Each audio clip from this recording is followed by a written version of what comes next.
der Älteste war aber zu einem Schreiner in die Lehre gegangen. Er lernte fleißig und unverdrossen. Als seine Zeit herum war, gab ihm der Meister ein Tischlein, das sah gar nicht sonderlich aus. Es war von ganz gewöhnlichem Holz. Wenn man es aber hinstellte und sprach: Tischlein, deck dich. Ja, da war es auf einmal mit einem sauberen Tüchlein bedeckt. Da stand ein Teller mit Messer und Gabel und Schüsseln mit Gesottenem und Gebratenem, so viel nur Platz hatte. Nun, du hast genug für dein Lebtag, dachte der junge Gesell. Er zog guter Dinge in der Welt umher und bekümmerte sich gar nicht darum, ob ein Wirtshaus gut oder schlecht war. Wenn er Lust hatte, so nahm er sein Tischlein vom Rücken, stellte es vor sich und sprach: Tischlein, deck dich. So war alles da, was sein Herz begehrte. Endlich dachte er: Du musst doch deinen Vater wiedersehen, der wird dich mit dem Tischlein gern aufnehmen. Es trug sich zu, dass er auf dem Heimweg abends in ein Wirtshaus kam. Darin saßen viel Gäste, die hießen ihn willkommen und sprach: Chen. So er was haben wollte, sollte er sich zu ihnen setzen. Nein, lieber sollt ihr meine Gäste sein. Sie meinten, er trieb seinen Spaß. Aber er stellte sein hölzernes Tischlein mitten in die Stube und sprach: Tischlein, deck dich.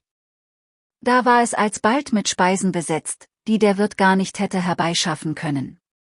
Der Geruch stieg den Gästen gar lieblich in die Nase. Ei, ist es so gemeint, so wollen wir zulangen. Sie rückten heran und ließen sich's wohl schmecken.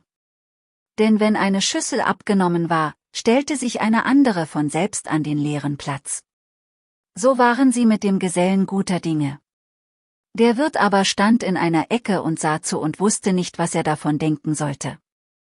Er sprach aber für sich: So einen Koch konnte ich bei der Wirtschaft wohl brauchen.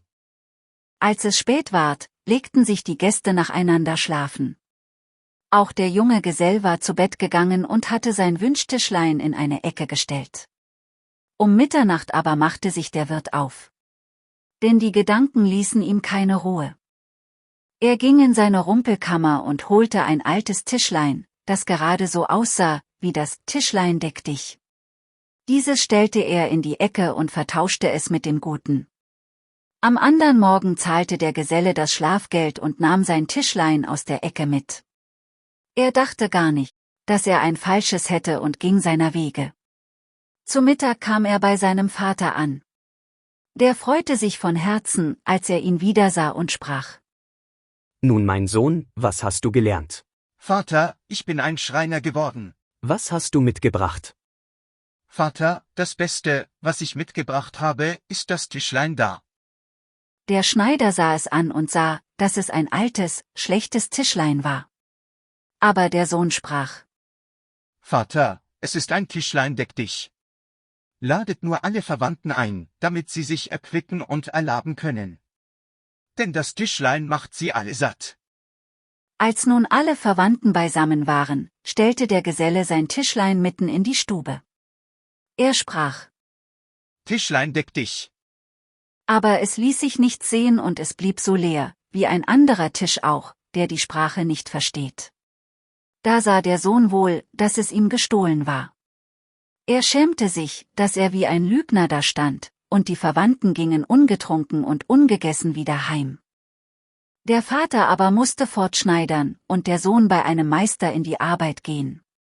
Vielen Dank für dein Zuhören. Wenn du wissen willst, wie das Märchen weitergeht, dann lass ein Abo da.